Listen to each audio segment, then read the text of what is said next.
Olá, alunos.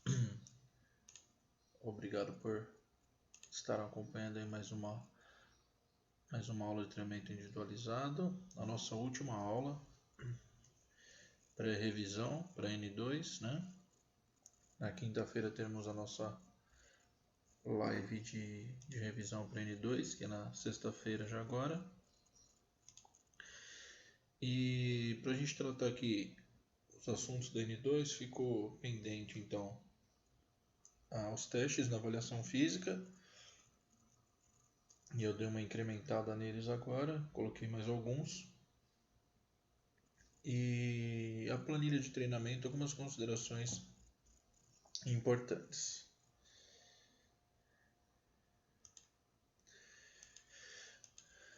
Como a gente já falou desde o início da nossa disciplina, né? A gente ficou com essas perguntinhas rodando aí a nossa disciplina.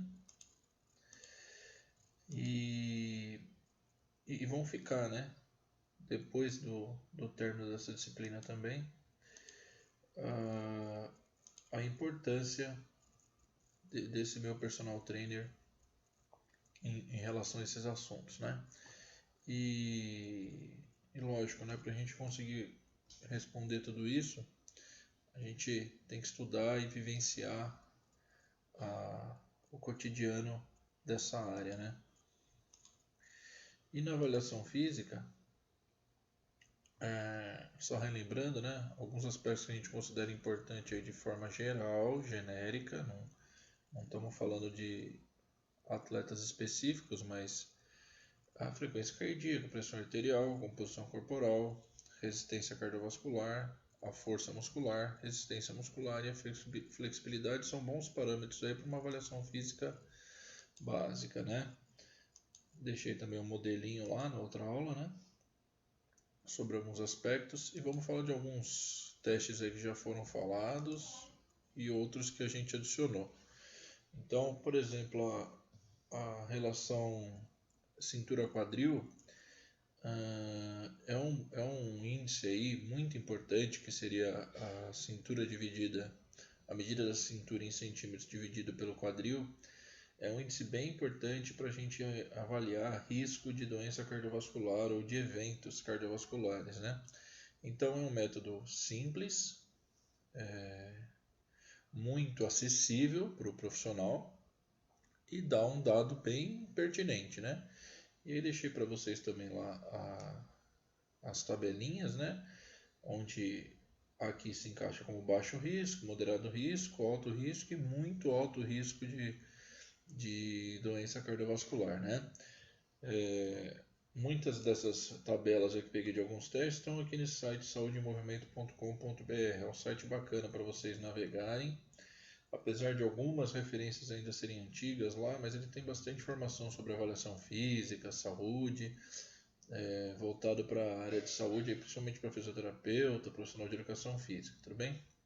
Então, relação cintura-quadril, ela está lá naquela avaliação, ó, tá aqui, ó, relação cintura-quadril. Escolhe o resultado e a classificação, né? Então é importante vocês terem esse dado. O indivíduo às vezes que pode estar num peso não tão acima lá pelo IMC, mas às vezes a relação cintura-quadril dele já indica um risco alto, né? O DEX eu já falei com vocês sobre o escaneamento. Para quem tiver a possibilidade de fazer esse teste aí, vai tirar a necessidade de colocar dobra cutânea, IMC, enfim, é um teste muito bom e bem completo. Desses testes nós já conversamos um pouco, o teste de abdominal parcial, né, com o metrônomo, as tabelas. O que eu adicionei? O teste de abdominal aqui, de resistência muscular localizada, né, para abdominais e flexores de quadril, né, pelo pé do paciente está preso. Então é resistência muscular do abdômen e de flexores do quadril. O objetivo desse teste, né, verificar a resistência desses grupos musculares. Então, durante 60 segundos, deixa eu só voltar aqui na imagem, Durante 60 segundos, a gente vai orientar esse paciente a realizar a flexão completa. Então, o cotovelo aqui nesse meu paciente encostando no joelho e voltando para o chão, durante 60 segundos, o máximo de repetições que ele conseguir realizar. Durante o teste, se ele precisar parar para descansar, ele pode parar e retornar e até dar os 60 segundos finais. Antes do teste é legal você realizar 2 ou 3 movimentos de adaptação para verificar, né, se esse gesto motor está sendo bem executado. E inicia-se o cronômetro. Esse teste não tem metrônomo, tudo bem? Então é cronômetro simples. E aí tem a classificação aí para vocês, de acordo com idade, sexo, para vocês darem um parâmetro. Também uma classificação na avaliação física fica bacana na hora de você mostrar para o seu cliente, né? Qual que é a diferença desse teste e do outro? O teste de abdominal parcial é o nível de condicionamento ou de fragilidade de, por exemplo, a coluna ou quadril do teu aluno. Então, dependendo desse nível, você vai escolher um dos dois testes, né? Por isso que eu deixei os dois aí para vocês, tudo bem? O teste de elevação de perna a gente já conversou. O que eu adicionei aqui? Para verificar a funcionalidade de idosos, a gente tem o TUG, que é um teste bem simples, né? Então, para quem vai trabalhar treinamento personalizado e vai trabalhar com idoso, o teste consiste em levantar da cadeira sem apoio, então sem usar as mãos, levantar da cadeira, andar a distância de 3 metros, chegando nessa marcação de 3 metros, fazer um giro aí de 180 graus e voltar à cadeira. E aí vocês vão ter um tempo aí para se realizar esse teste, né? Que esse idoso vai levar para realizar esse teste. Tem algumas notas de corte na literatura, mas o importante desse teste é ver a funcionalidade desse idoso. Então, se ele tiver a necessidade de usar as mãos para sair da cadeira, se ele demorar aí um tempo considerável para fazer esse giro, então é um comprometimento aí de funcionalidade mais severo. Agora, se ele consegue ali mesmo com dificuldade levantar e voltar, ele já tem uma boa funcionalidade. E isso pode mudar também com o treinamento. Então você pode fazer isso no início do treinamento e depois em outros momentos e verificar no cronômetro aí qual foi o tempo total que ele fez esse teste, tudo bem? De flexibilidade nós já comentamos, que eu também coloquei foi o teste de caminhada de 6 minutos, né? Então, para que serve? Também para um público idoso, o TC6M, para aquele idoso que não dá para colocar numa avaliação cardiorrespiratória mais intensa, você pode usar esse teste de caminhada aí de 6 minutos, né? Que consiste em soltar o cronômetro aí durante 6 minutos, pedir para esse idoso percorrer a maior distância que for possível, numa caminhada vigorosa.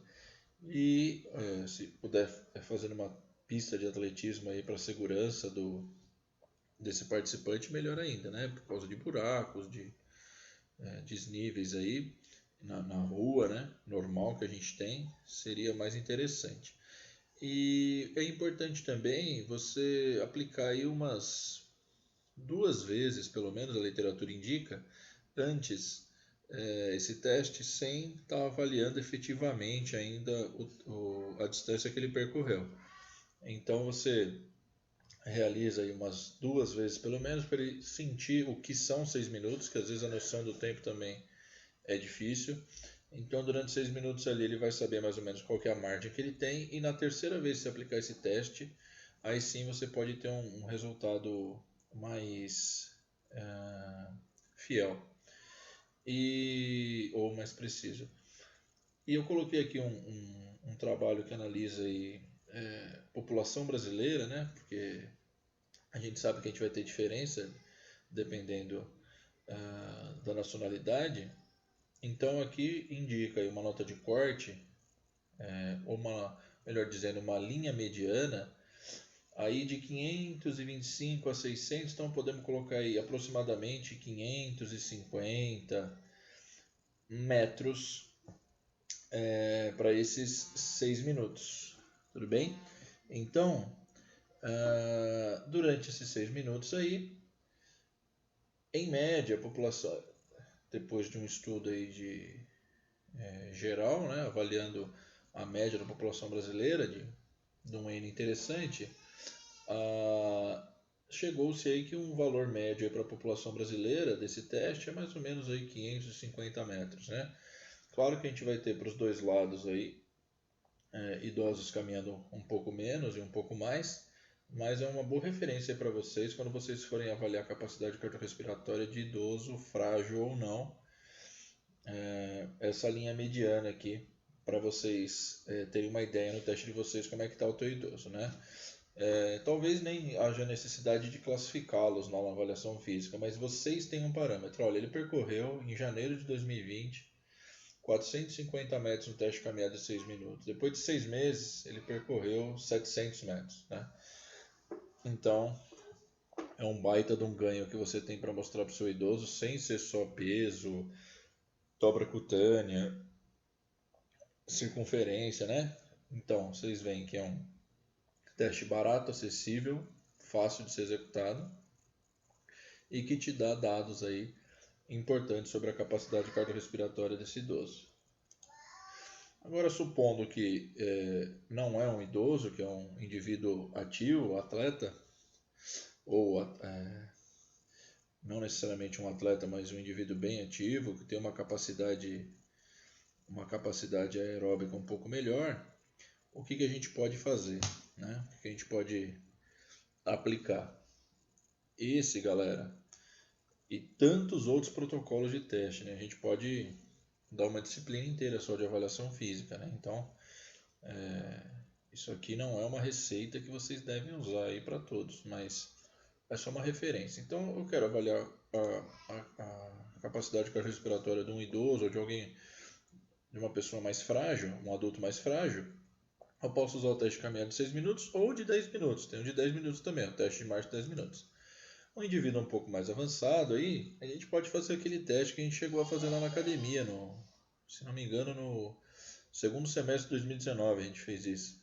Então, aumentava-se aí a velocidade gradualmente, aumentava-se o tempo, verificava-se o batimento ao final de cada estágio, a Borg adaptada de 1 a 10 e a partir daqui eu consigo verificar aí, onde eu tenho 6,5 aí, um Borg de 6 a 6,5 até 8, eu consigo identificar aí o meu limiar 1, né? O meu limiar 1 de lactato a 6 de Borg, mais ou menos, e o meu limiar 2 de lactato a 8 de Borg, mais ou menos. Para que eu tenho isso? Para eu verificar em que batimento, aproximadamente, então aqui seria de 140, 150, até um pouco mais baixo, em que batimento eu estou trabalhando com limiar 1 e limiar 2. É uma relação indireta, né? Eu não estou fazendo teste de lactato lá com o meu lactímetro, colhendo sangue a cada estágio, mas é um teste indireto.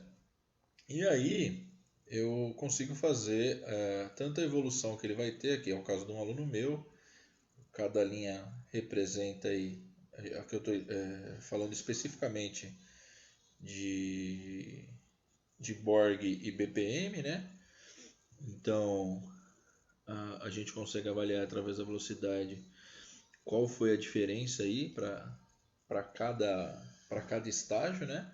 A frequência cardíaca aí tá proporcional. Então eu consigo ver a evolução aí, onde em 2017 ele tinha um Borg, um batimento mais alto, e lá em 2019 ele tinha um Borg e um batimento mais baixo para as mesmas variações de velocidade, né?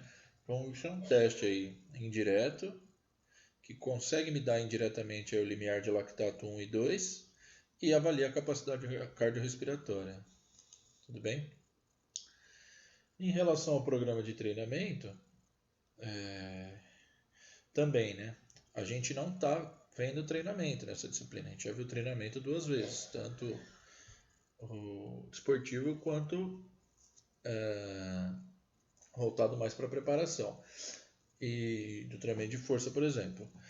E quando a gente pensa em programa de treinamento, galera, então aqui eu estou usando uma base ilustrativa, né? Ilustrativa, então não se prendam também a fazer dessa forma, mas do que mais ou menos eu tenho na minha planilha diária de treinamento do meu aluno de personal, né?